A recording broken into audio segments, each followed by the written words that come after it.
Hi, guys. Welcome back to another episode of the Chronic Chronicles. I'm your host, Lexi Halloran, and today we have a truly inspiring guest with us. Joining us is Lux Perry, the CEO of Some Days and Period Aisle. Lux is not only a pioneering entrepreneur, but also a dedicated endo warrior. Today, Lux will share their journey of battling endometriosis while also leading these innovative companies focused on educating and advocating for people with endometriosis.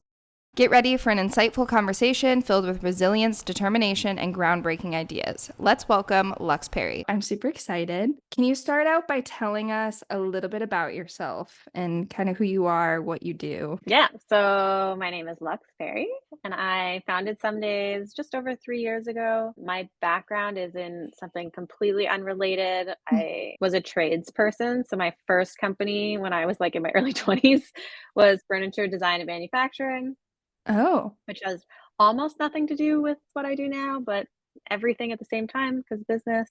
And then left that and joined the workforce, and then really had a hard time working for other people as a chronically ill person.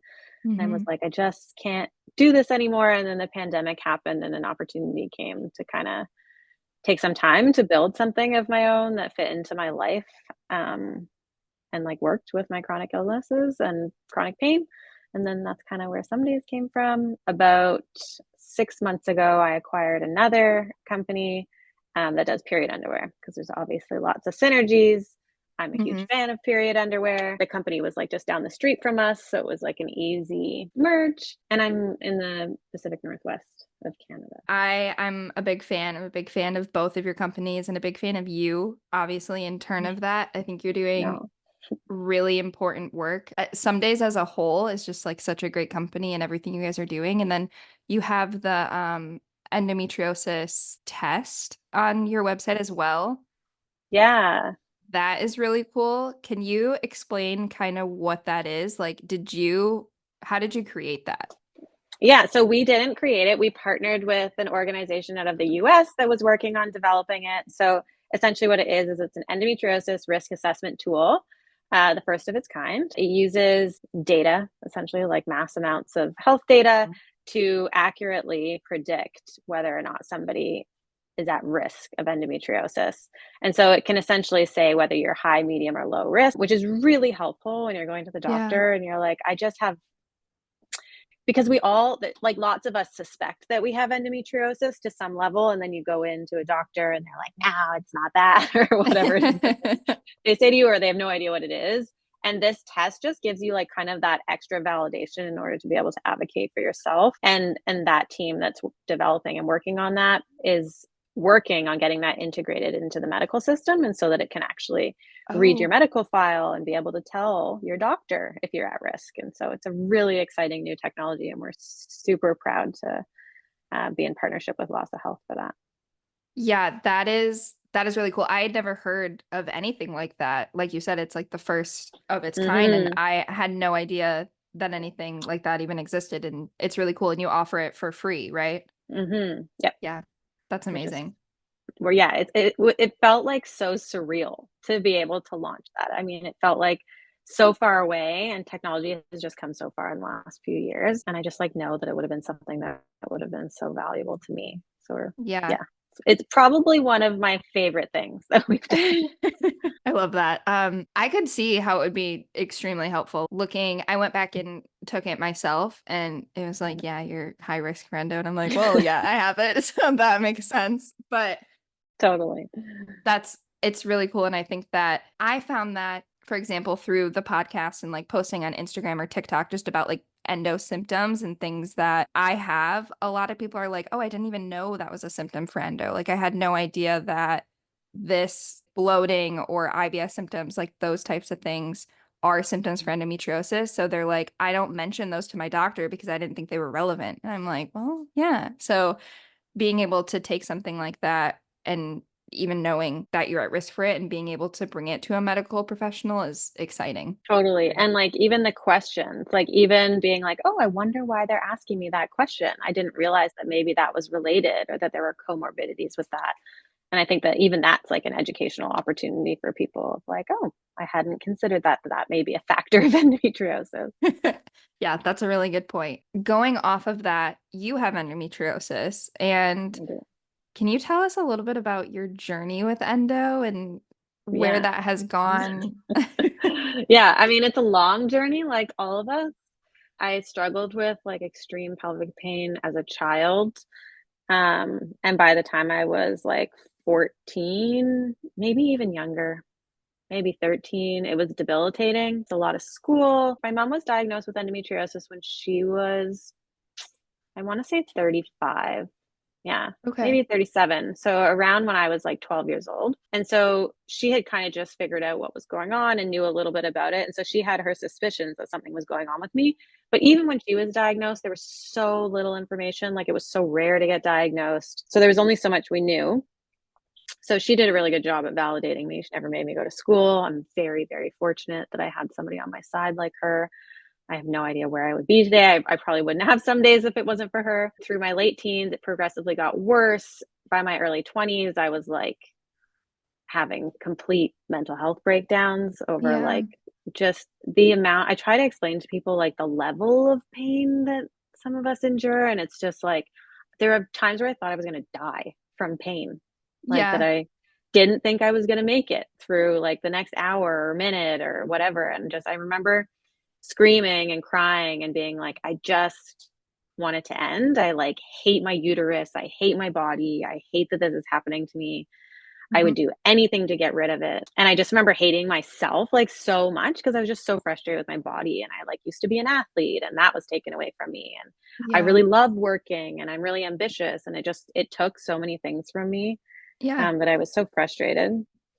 And to like the general public, it makes it look like you aren't all of those things. And it's just like, it's Totally. really frustrating. So, Yeah, it really strips a lot of things away from you. You know, it impacts your relationships because you need a lot of care. That was always a mhm. really big issue for me. Um, because it was like, I don't know, 10, 15 days of the month, I was like completely incapacitated. Yeah. And then you end up on medications. And then that's like a whole other journey of like, now I'm on 15 different prescriptions. And what does that mean? And I can't function in other ways. And so it's just like this complete mess. It's just exhausting.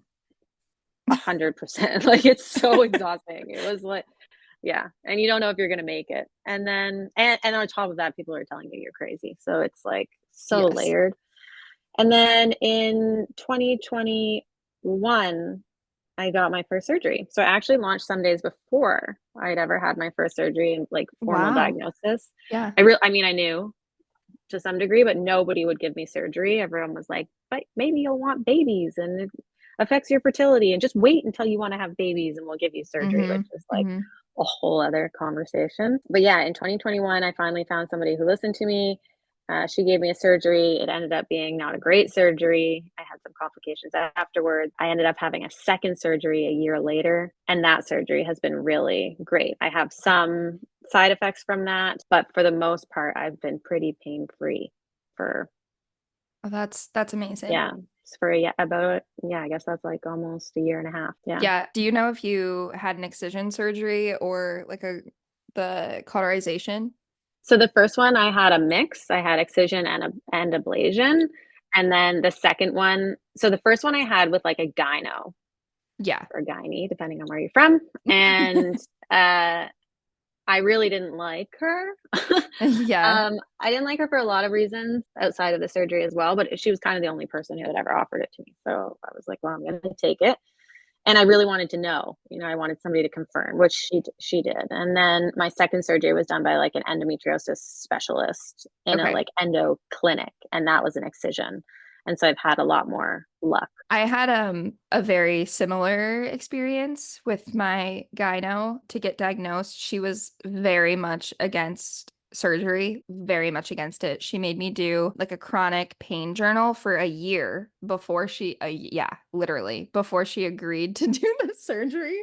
I know Oh my everyone has God. that reaction. And when I tell that story, people are like, why didn't you go see a different one? And I'm like, well, I don't know because You're now exhausted. I know looking back on it, I'm like, why didn't I go find a different one? And like in reality, I was 19, first of all, and second of all, was living in a very rural place in like the Upper Peninsula of Michigan. So like there weren't that many options. Yeah. And third of all, that's what my doctor was telling me to do. So like that, and I was tired and I was young. I was like, I don't know what to do. Given the information I know now, like I don't do that. If somebody isn't Mhm. treating me, I leave. But Mhm. yeah, so I did that for a year and then she finally agreed to the surgery. And even before the surgery, she legitimately made me sign a piece of paper that said, this is a exploratory surgery. And if they don't find anything, insurance won't cover it. If they find, I know. And if they find something, then they will retroactively cover it because I'll have a diagnosis. That is, Isn't that like borderline? it's horrific. It's horrific, especially when that is literally the only way to diagnose it. Mhm. I'm just so I've been going to I mean, obviously, I get to meet so many really cool people working on very cool things. I really think of some days as, like, the hub for the community to come together, and Yeah. then what I really wanna do is be able to introduce that community to new tools and developments, like the assessment tool, like, that's such an incredible breakthrough, and so there's just so much on the horizon for diagnostics, like low-cost diagnostics, Yeah. non-invasive diagnostics, like, in the next, like, 2 years, probably we're going to have at home diagnosis. That would be amazing. It's so close. And I just like when I think about particularly people in the US and like the Mhm. amount of money that people have to spend, it's just, yeah, it can't come fast enough, those type of that like new technology. I know. I think about that and the fact that she basically was like threatening me to have to pay thousands and thousands of dollars to persuade me to not do the surgery when cuz her argument was that surgery hurts and then I'm going to be in more pain because I'm recovering. Which is laughable. I Laughable. know. I'm like, okay, yeah, I understand like surgery is painful, but I guess you don't understand the amount of pain I'm in every day. Like, okay. And I was just like at such a point where I just needed to know if Mhm. it was there or Mhm. not because I was starting to feel like I actually am crazy. Like I went through Grant, I was only like 19 and I seriously thought I was like schizophrenic. I was like something is wrong with me because Mhm. everyone is telling me that I'm not in the amount of pain that I'm in, but I'm over here on the ground and I can't walk. So I'm like, Yeah. okay, my brain is fucked up and it's telling me that I can't walk. So I'm like, I don't know. Totally, I know, like, even when I was going in for my surgery, like, I had found it some days, and my mom had endo, and I had just like, my Mhm. whole life was full of pain, and I was like, "What if it's all not true, and I'm just crazy?" Which is, like, why those assessment tools are, like, so helpful because like, we all have those thoughts because it's been drilled into us for so long that we're nuts. But, yeah, I also had a doctor threaten me, that first one that gave me surgery when I went back to her and said I was having complications. I had, like, a friggin' cyst rupture that was the size of a softball, like, Oh, 6 months after my surgery, oh my and God. I was like, "I'm in so much pain," and then I had another softball-sized cyst, so I had 2 within 6 months, and I was like, "I need another surgery," basically, because I just can't live through what I just went through again, the cyst rupturing, and she told me that she would not perform surgery on me unless I agreed to get an IUD. Hmm. I'm not getting an IUD. Anytime I have been on any kind of hormonal birth control, I have lost my mind. Like, Mhm. it's not I understand that it's not like that for everyone. For me, I am literally psychotic, cannot function when I am on Yeah. birth control. And I was like, and my sister has had terrible experiences with IUD, and like, I just believe in your right to choose. And I was like, no, I will not get an IUD. And she's like, well, I won't perform surgery. And I was like, "Then I'm going to a new Yeah. doctor, goodbye." Yeah. And I hate that, and I hate that, like, so many people endure such terrible treatment from their doctors, and that so many people are vulnerable to that, like, if you don't know and you're not, Mhm. like, surrounded by people who know, like, what kind of treatment you deserve and should get and what the gold standard is, it's very easy to end up with a doctor who is gonna do more harm than good, Mhm. who is not going to support you in your right to choose whatever it is that you want for your body, and who might not believe you and tell you that Yeah. everything is totally fine while your fertility and your body is deteriorating and Yeah, you're literally. suffering. I know. I 1000% agree. And I very much went through a lot of that. Like I let this for like 2 years, probably almost 3 years. She was my gynecologist. She was essentially my primary doctor because I saw her more than my primary doctor. And I let her push me into doing a lot of things that I was not comfortable with. Like she had me take Orlissa, which I don't know if you've heard of that. And Yeah. I was not comfortable. I have a blood clotting disorder where I can't take hormonal, like normal hormonal birth control. So she forced me into, well, I feel bad saying forced because I guess I could have Well, it's left, but coercion. whatever. Yeah, Yeah. that's a better word. So yeah, into having IUDs and taking Orlissa, and I was so uncomfortable taking Orlissa. Also, that was back in like 2019, so it was fairly new, and I was just like, I don't want to do it, and she wouldn't treat me if I didn't do it, so I did, and I ended up getting a lot of shortness of breath. Like I couldn't even walk down the hallway to Oh her my office, God. and she That's was telling me that it terrifying. was anxiety, not from the medication. It was anxiety that I was inducing in myself because I told myself I didn't want to take the medication. So I was now making symptoms up. Oh my God. I just hate that. It was a nightmare. So thankfully, I found a different doctor. The doctors I have now are great, but like I'm 26 now and I feel like I don't know if it's just something that's maybe come with age or the experiences that I went through, but now I'm just like, if a doctor or anyone really tells me essentially that I'm crazy, I'm just like, okay, you don't need to be in my Yeah. life. Like, we're good. Goodbye. Totally. Oh my God. It just makes me so upset. And I just think about like how many people are going through that. Yeah, I just want to connect with all of them and be like, it gets better. And there are better doctors out there because there I are good know. doctors. And I think that's always hard. Like when I see my surgeon and my doctor that I like and who's done a great job Hmm. and does a great job in general advocating for endometriosis patients. It's just like she's always like, I'm so sad to see all of your content about doctors. I'm like, I know, because there are so many good ones, it's I just that know. there's at the moment more bad than good. And so that's kind of the general experience of people is like not very positive.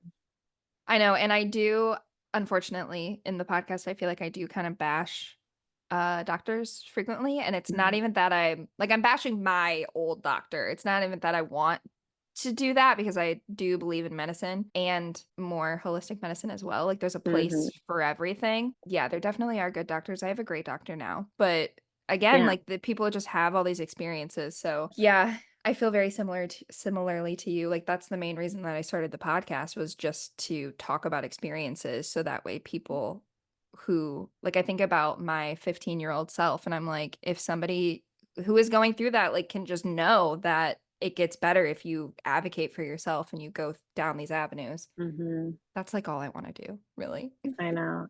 I can't even imagine what that would have been like. Like I knew, other than my mom, I didn't know anyone, and nobody I ever said the word endo to knew what it was. I mean, I'm 31. I'm 31, so it was like Yeah. 15 years ago. It was like nobody. Even in the last like 3 years, it's like skyrocketed. Oh yeah, I feel the same way. Like when I first got diagnosed uh like 7 years ago, no one really talked about it or knew what it was and I mean even now I feel like I tell people what endo is and they're like, I don't know what that is, and then I have to explain it to them. And then they're like, oh, that's a period thing. And I'm like, no, Not not quite. not really. Like, um, Yeah. but anyways, so how has your view on endometriosis and like having a chronic condition kind of evolved since you got diagnosed? I don't know if it's changed, to be honest. I think I had like come to a place in my life where I had accepted that I had endometriosis before I'd had that surgery. Right. Because I had just tried to get help for so long and I knew that something was obviously not the same with me as it was with other people. And I see so I don't know if it's changed that much. I think that maybe since I founded Some Days that my view has changed a lot about like what it is that people need and what really truly helps people. And I see and have experienced that community and validation and Yeah. support is by and large the most valuable healthcare that I have. Yeah.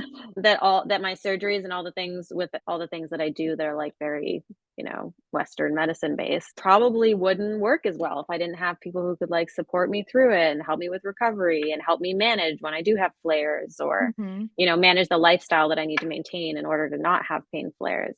And Yeah. so I put a lot more weight on those things. And before, when I was younger, I was like, why do I need friends that haven't, like, why would I go to a support group? Like, I didn't, because I was so desperate for like surgery and whatever it was that was going to cure me, which nothing is going to cure you, that I thought all those things were a waste of time. And I've really like shifted my perspective on that, which is ironic that I think that's a waste of time, because now I'm like, my whole life revolves around it. Because I saw the light and I was like, oh, I see how incorporating things that like make me happy and feel good really impact my life in a positive way, particularly around chronic pain. So, how do you manage being who you are? Like a CEO for are you technically the CEO of the Both. yeah, okay. Cool. Yeah, You're amazing. I want to be you. a double chronically ill CEO. Yeah, how do you manage that in an everyday Great capacity? question. It's actually quite simple, and it's that I have people around me who do a lot of things for me. So Mhm. I'm able to show up for the things that I really care about, which is like my career and the work that I do and my mission, because I have an incredible partner who does basically everything for me, like cooks all my meals, like everything, like hand feeds me lunch, does all of my laundry, all of my chores, all of the grocery shopping, drives me around. Like I basically have a full-time caretaker, Yeah. which I is love that. a massive privilege, a huge privilege. I've lived most of my life without that. So I can appreciate it, but it like really requires, yeah, so much support. Like my parents moved out to help me with the companies, my brother, my siblings, my whole family is involved in the business. Aw. But also in literally like helping me manage my life. So, and my best friend who I co-founded Some Days with. Yeah, I mean, essentially it takes an entire village for me to be able to operate Yeah. at the capacity that I do, because I only have so many spoons. It's like limited energy, Mhm. and I really want to be able to devote those things to my mission, and my family and my partner make that possible. Yeah, that's amazing. I love that you have that. I mean, the support system is seriously, it just makes or breaks a whole situation. It's huge. I could not do what I am doing if I had to do like other things. I literally only have so much energy in a day, and Yeah, there's just no way. I know. And I feel like that is a huge thing that a lot of people just don't understand is that like you really do and you have to pick and choose what you spend your energy on and then sometimes 100%. I it's so frustrating because I can, want to do so I have so many things I want to do and Mhm. then I feel like I'm doing everything right and all of a sudden I have a flare and I'm like, "Okay, well I can't do that." Like just kidding, my Yep. body said no. I know Yep. with this podcast, obviously I interview a lot of people that have chronic conditions and it's so funny like sometimes they'll message me and they'll be like, "Hey, like I'm so sorry, can we reschedule?" Or I can try to push through and I'm like I am, like, the best person to do that to because I get it, like, it's totally fine. Yeah. I work a normal 9 to 5 right now, which, like, in Really hard. person, and it definitely does get difficult when you run out of sick days, and then all of a sudden I had to wear, like, a full, like, matching sweat set to work the other day because I was like, "I am so bloated, like, I cannot put clothes on." Yeah. Yeah, the 9 to 5 for an endo person is just, it's so hard. I really, really feel for people. Like, I know it was so hard, like, and just because you can't explain to work like how unfeasible it is for you to do that thing that they need you Yeah. to do, like show up today. I just, yeah, have so much empathy for that. And it was a really hard time in my life when I had to do it. So I'm really aware of the privilege that is Mhm. my current life. So talking more about some days, how is some days different than other period relief companies? I mean, Mm. I know why, but why? Why do I think why? Yeah. Um, I think that, well, it's different because of all the things that I just said. So essentially, I think that chronic pain, I think pain, like people that experience like acute pain, like you fall down and you hurt your knee, and pain relief for that type of thing is Right. very different than pain relief for somebody who endures cyclical pain every month, ongoing, nothing works, it's chronic. Like that's a completely different type of it actually is a different type of pain. Like chronic pain registers differently in your body. And so the way that we approach pain is from a holistic perspective. And so that means that, and from a chronic pain perspective, the products that we make not only have pain relieving ingredients, but they're enjoyable to use. So the experience is different.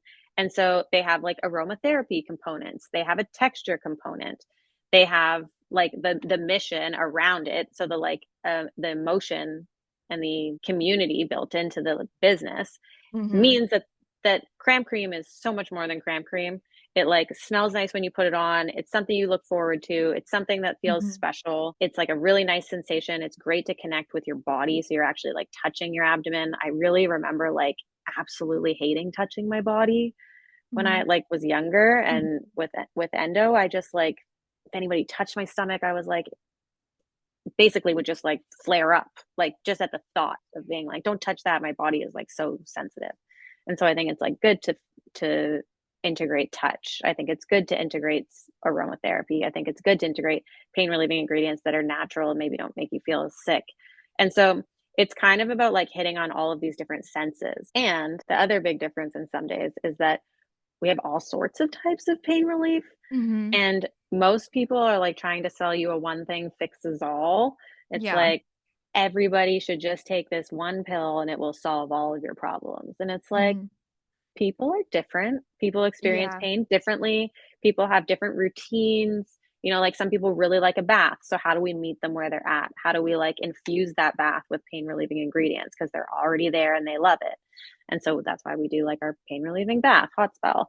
And like how do we make a heat pad that like makes people feel good beyond just the like pain relieving properties of heat? It's a more holistic, well-rounded approach that I think we're all craving in general, that we want more. Yeah.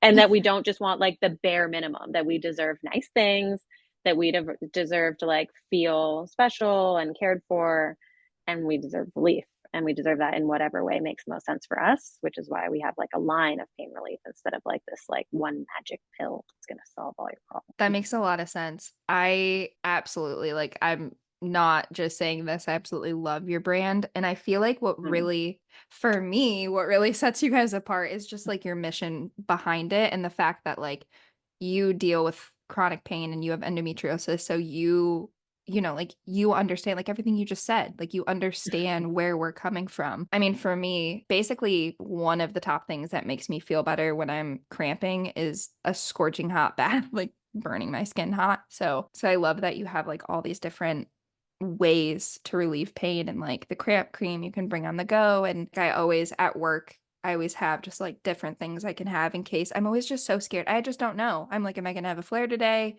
When is it gonna come totally. up? And thankfully I work in a lab, so most of the time I can wear like yoga pants or leggings, like something stretchy. Um, it's always funny when I decide to wear jeans and then I'm like, Is this gonna be a bad choice? I don't know." Yeah. The roll of the dice. And I know that some days incorporates natural plant-based items, right? Hmm. Yeah. What was your thought behind that? Like, was that super important to you?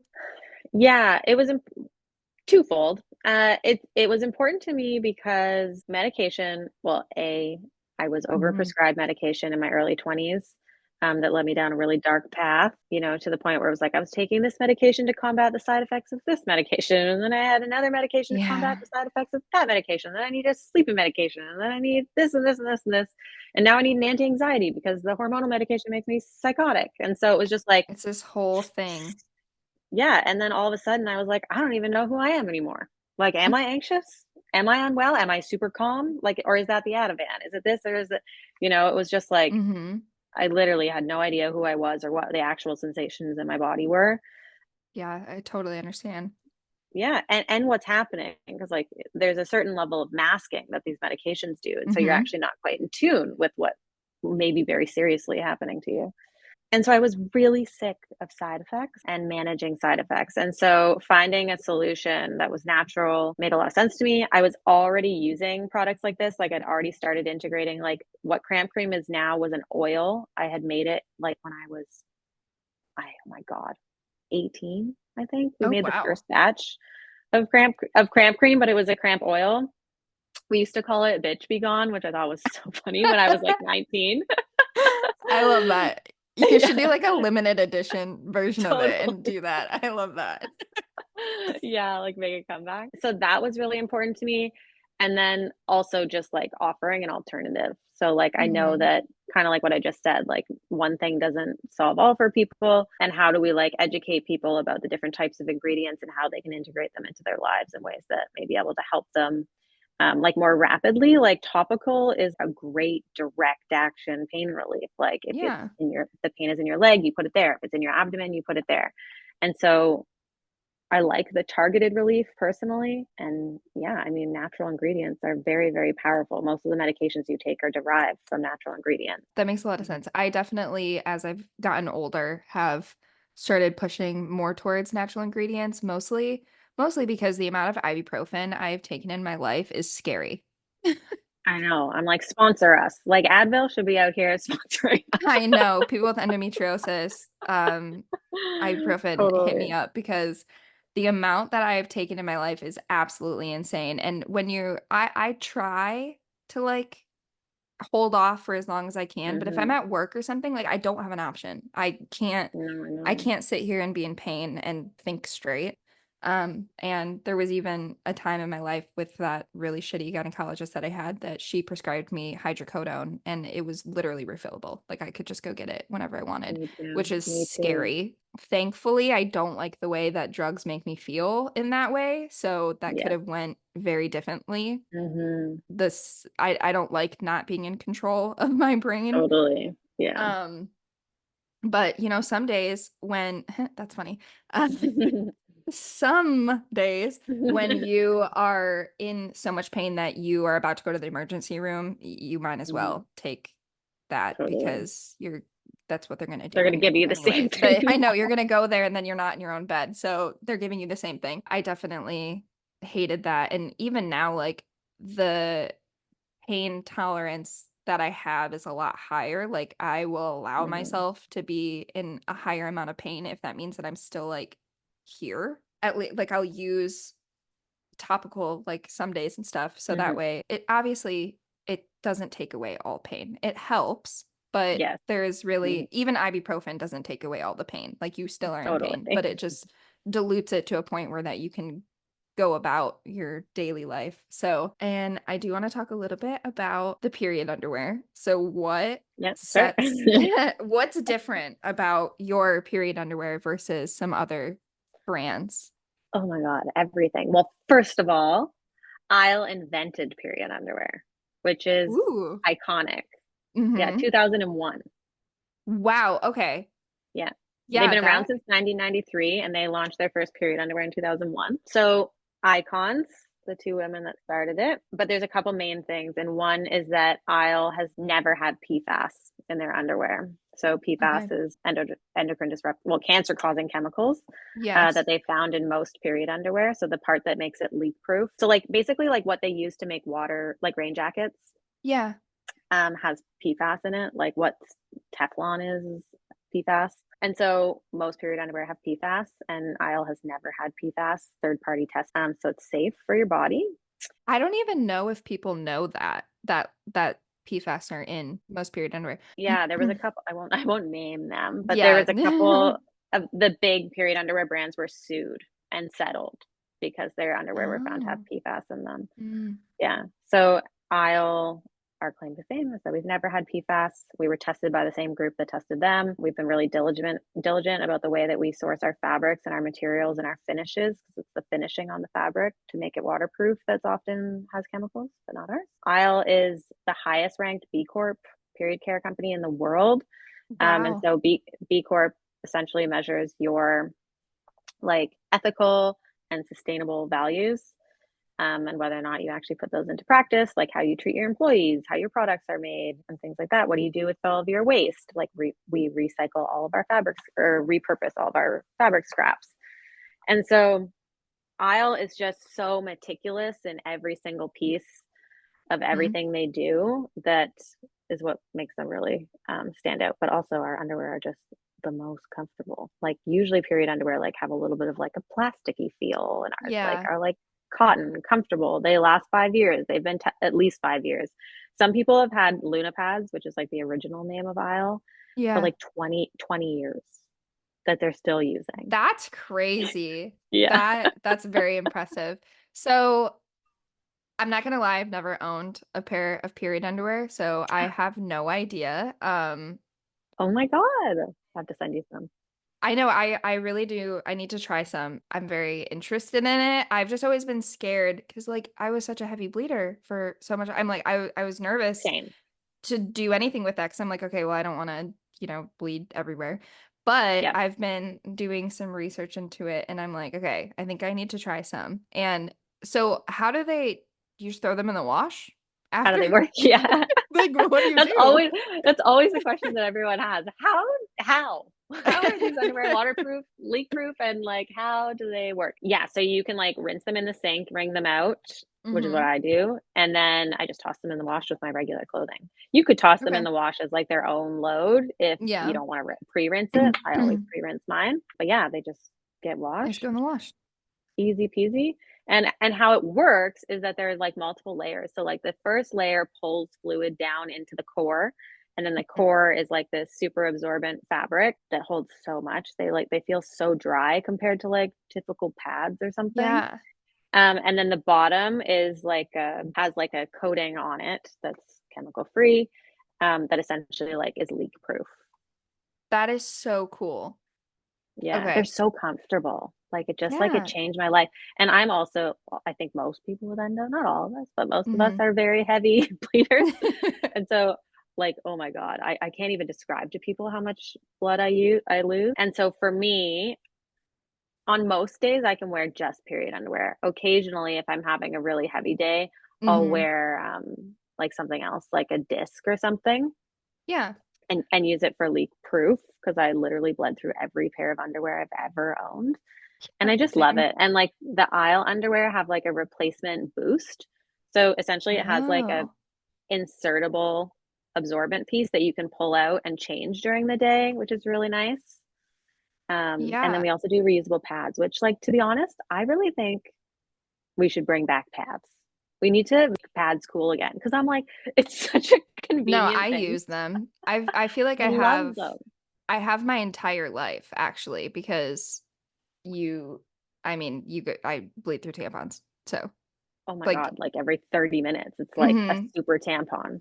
Yeah, and then you're just changing them all the time anyway. So, Yeah, and I always also felt like it was just so much more, I don't know, with endo, like sometimes it can just be uncomfortable no matter what, like totally. putting anything. To- So totally. I just like if I'm in pain, that is the last thing I want to be doing. 100%. I feel like that too, which is also why I really love underwear. They just feel so much more comfortable. Hmm. And then, I mean, like, especially compared to like disposable ones that you don't know like what kind of toxins are in them. It's nice to Yeah. have something natural. Hmm. And you know what's crazy is that I never even knew that there was anything bad in any of that stuff until I was an adult.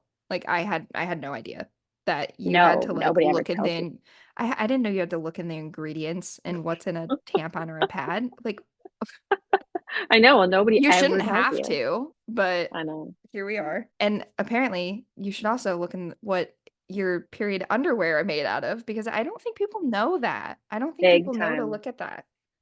Very interesting. So, how do you envision the future of some days an aisle expanding in like terms of, product development and advocacy? Because I know that that's a really big thing for you too. Yeah, I mean, I would say that we're probably stepping more towards advocacy, Hmm. than anything else at the moment. We launched a new newsletter. Are you subscribed to our list? I No. don't think so, actually. I can't believe I'm not. We launched a newsletter called Better Days. And that feels Ooh. like the most exciting thing that I've been doing lately. And essentially, what it is it's like a weekly newsletter with latest research on like Hmm. endometriosis, chronic pain, menstrual health, reproductive health. And we kind of like break it down so that it's easy to Yeah. understand. We share like articles about like new developments or new things that are happening. And there are quizzes that you can take to like check your health literacy. And there's like a poll every week, and there's a chronic meme. And it just feels like such a cool spot to connect people with like the important things that are being developed or the news or whatever. It just feels like the next step in advocacy. So I'm very excited about that. Is that like a big like educational tool that you're doing then? Yeah. Okay. I So love we're that. leaning really, really hard into how do we provide more value for our community and consolidate all of the like confusing fucking information on the Oh my God, internet yeah. and connect people with like the latest research and latest product development. So like there are companies that have much, much more money than us, and who are better at, like who are engineers or like medical Yeah. doctors.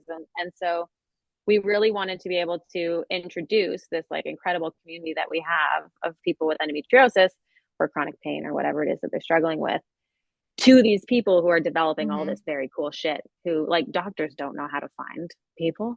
Mm-hmm. So It's very we're like, true. we have all of these people here already. How do we like marry these two things? And the newsletter is a way for us to introduce those two kind of people together. And I think that's so powerful and so cool. Yeah. And lots of cool partnerships is really on the horizon for us of like how do we, yeah, connect people with diagnostic tools and things like Mm-hmm. that. And then in product development, we'll probably have a new product by the end of this year at some days that we're Ooh. really excited about. And then Isle is just keep doing what we're doing, which is Mm-hmm. making the best period underwear. Mm-hmm. And I know, okay, touching on a couple things. So the newsletter, definitely I will subscribe to. It's called Better Days. Yep. Beautiful. And I'll find a link for that and I'll put it in the show notes for it too, so other people can Amazing. subscribe to it because that is another huge reason behind like my podcast and everything is that I want to put out information that is educational and it has Mm-hmm. sources to it. And I know that I see on the Some Days Instagram page, like frequently you guys put out research articles and things that you found. So Mm-hmm. I have a heavy science background. Like I have a master's in science, and I feel like Amazing. research is important and being able to put It's out total. we don't get that much research in the endometriosis world, Mm-hmm. unfortunately. There's just I mean, we get some. We're getting more now. But Yeah. the more we talk about it, the more money is put into it, which is important. I love that you guys are doing that newsletter, and I think that a lot of people will find value in that for sure. Yeah, I think it's a really cool jumping point. We have 100,000 people reading it at the moment, which Oh my feels really, gosh. yeah, which feels really exciting. And I just like sometimes I look around in my life and I'm just like, I can't believe I get to do this and I can't believe it exists. Like I Yeah. wanted it to exist so bad like 10 years ago. And I just like, I feel so grateful and lucky. A, that people like trust me to put that kind of content in the world Hmm. and that people like see the value in what we're doing. And also that I just like get to connect with so many cool Yeah. people. Um, I know I saw you where did you went somewhere recently and you were putting periods simulators on guys? What was that? yeah.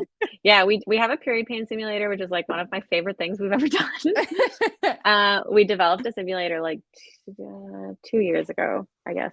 Oh yeah, 3 years, 2 years ago. And essentially we get invited. So we have like a work, this is another piece of our advocacy. So like so much of what we do behind the scenes is actually advocacy. Like Yeah. the some days like product is like such a small piece of what Hmm. we do because we also do workplace programming and training. And so we go into the workplace and we educate them on endometriosis and pelvic pain. That is amazing.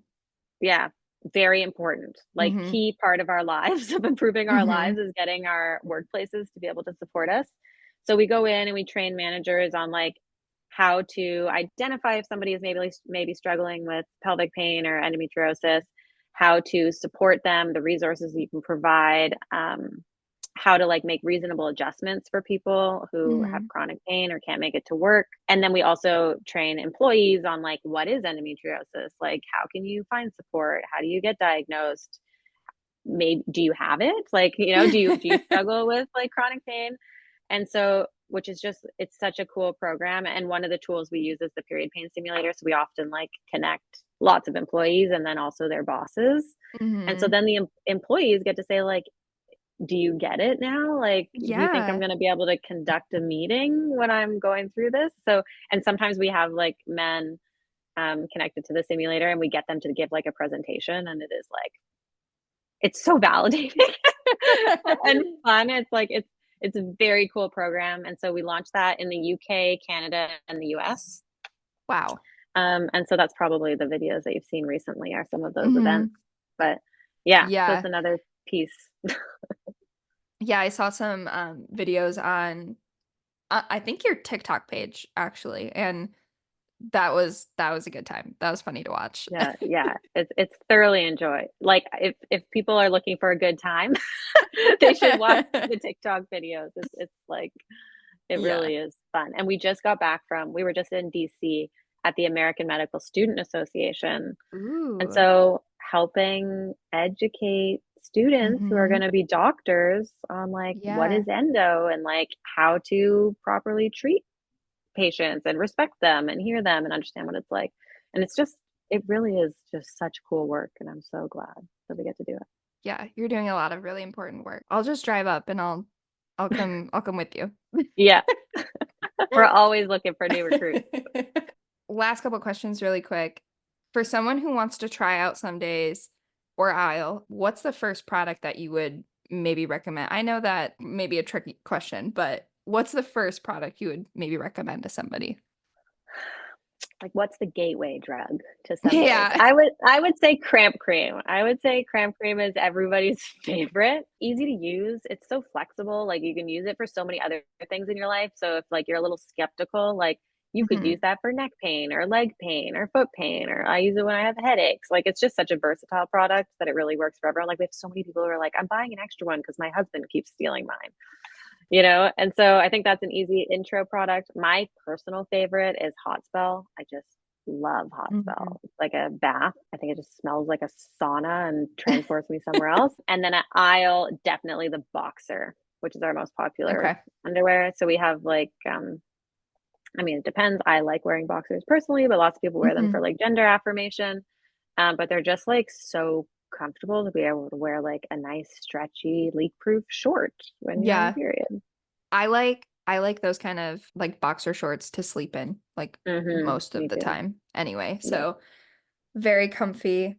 I feel like, yeah, the some days cramp cream is really great because sometimes like it doesn't have to just be used on like abdominal cramps. Like No, I feel like use it on like sciatica nerve pain a lot. I get that a totally. lot when I have cramps. Yeah, Um Before I used to use like icy hot. There's only so much of that you can use. totally.